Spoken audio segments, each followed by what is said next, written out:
Today we're going to focus on how to find the axis of symmetry for a parabola.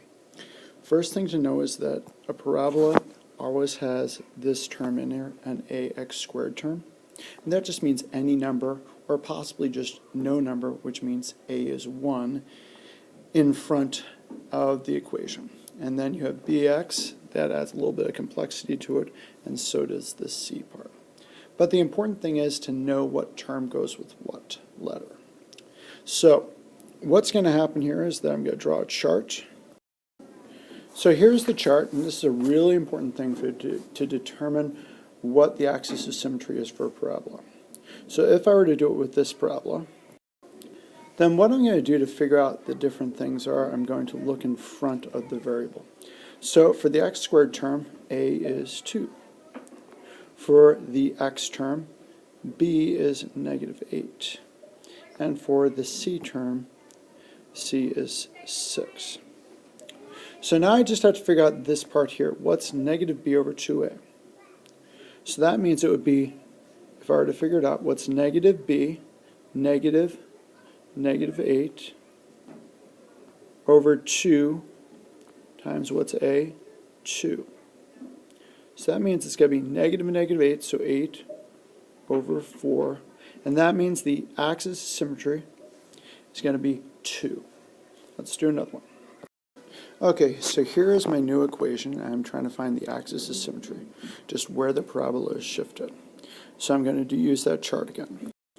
So a in this case is going to be -2, because that's the number in front of the x squared. B is going to be -12. And c is going to be -7.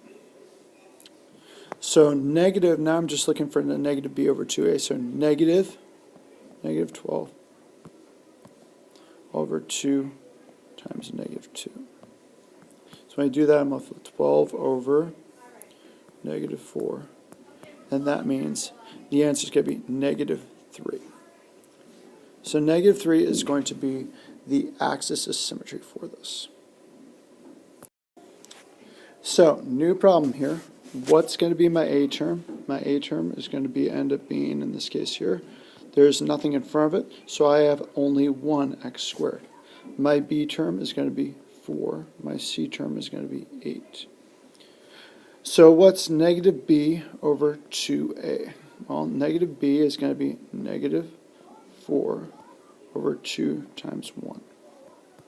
So what's -4 over 2? It's going to be equal to -2. And that's my answer. So that means the parabola is shifted 2 over to the left. So here's a new problem. And again, here we just have some fractional answers. So when we have a is going to be 1/2, because that's what's in front of the x squared. B is going to be 8. C is going to be -9. And what's negative b over 2a? Well, let's see here. It's going to be -8 over 2 times 1/2. So -8, 2 times 1/2 is just 1. So the answer is going to be -8. And that's going to be my axis of symmetry.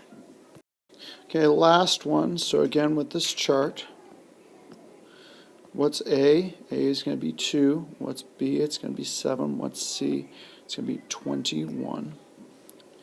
And what's negative b over 2a? Well, let's see. Well, negative b is going to be -7, 2 times 2. So the answer for this is going to be a little bit messy if we were to graph it. It's going to be -7/4 is where the axis of symmetry is.